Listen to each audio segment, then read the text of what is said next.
राज ठाकरे आणि आशिष शेलारांच्या मैत्रीत दुरावा माझ्या दृष्टीने ते माझे वैयक्तिक मित्र वगैरे होते. आशिष शेलारांच्या वक्तव्यामुळे खळबळ. उद्धव ठाकरेंनी कोणतीही अट टाकलेली नाही. खासदार संजय राऊतांचं वक्तव्य. उद्धव ठाकरेंनी दिलेला प्रतिसाद महाराष्ट्राच्या हितासाठी वादविवाद करणं योग्य नसल्याचंही राऊतांचं विधान.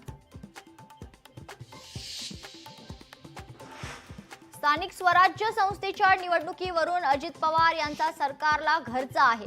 3 वर्ष झाले मात्र अद्याप निवडणुका झाल्या नसल्याचं म्हणत केली खंत व्यक्त. वडाळ्यात पोलीस आणि विश्व हिंदू परिषदेच्या कार्यकर्त्यांमध्ये राडा.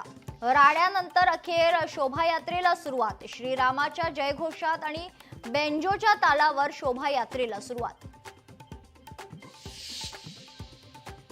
मुंबईतील सर्वात मोठी झोपडपट्टी असलेल्या धारावीचा होणार कायापालट.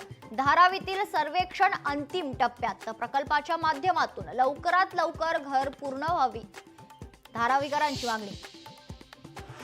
एन्काउंटरसाठी 10 लाख दिल्याचा रणजित कासलेचा दावा खोटा. ते पैसे कन्स्ट्रक्शन कंपनीच्या मालकाने दिल्याचं समोर.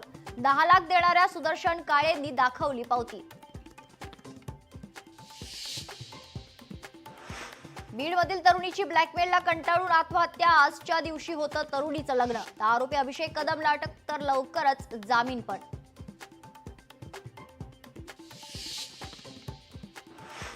सोलापुरातील डॉक्टर वळसंकर आत्महत्या प्रकरण. आरोपी महिलेला 3 दिवसांची पोलीस कोठडी. डॉक्टरांना आत्महत्येस प्रवृत्त केल्याचा आरोप.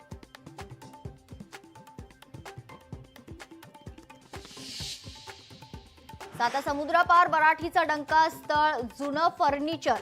या चित्रपटांसह 4 चित्रपटांची कान्ससाठी निवड. तर फ्रान्समध्ये 14 ते 22 मे पर्यंत रंगणार आंतरराष्ट्रीय कान्स चित्रपट महोत्सव.